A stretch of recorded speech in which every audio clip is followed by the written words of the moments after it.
Iki šiandien noriu Jums pristatyti kombinezonus ir komplektus vaikams, kurie jau vaikšto ir yra labai aktyvūs, kaip tie, kurie lanko darželį ar daug laksto lauke. Pirmasis – Didrikson.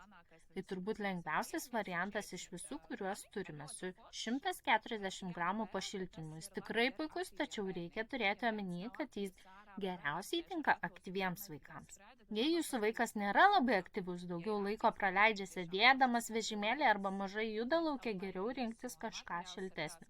Tačiau aktyviems vaikams šis kombinezonas puikus, jis šiltas, atsparus vandeniui, o medžiaga pakankamai patvari, kad atlaikytų ropojimą nesuplyšdama.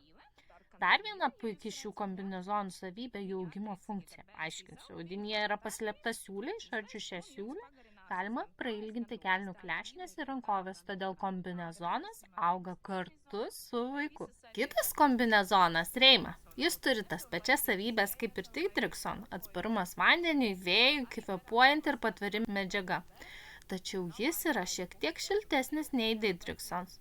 Nors nėra pernelyg pūstas ar labai šiltas, jis puikiai tinka aktyviems vaikams, kurie bėgioja ir žaidžia lauke. Šis kombinezonas iš Lene turi 150 gramų pašiltinimą, todėl tinka šaltesnėms oro sąlygoms ir vaikams, kurie linkę greičiau sušalti. Išorinė medžiaga taip pat yra atspari vandeniui su membrana. Šis modelis turi matinį paviršių. Perinkime prie komplektų, kurie susideda iš atskirų kelnių ir striukių. Pavyzdžiui, turime rinkinius iš Hupa ir įvairius variantus iš Lene. Hupa rinkiniai turi 200-300 gramų pašiltinimą. Jei jūsų vaikas greitai sušala, galite rinktis 300 gramų pašiltinimą. Šiltesniam orui tiks ir 200 gramų.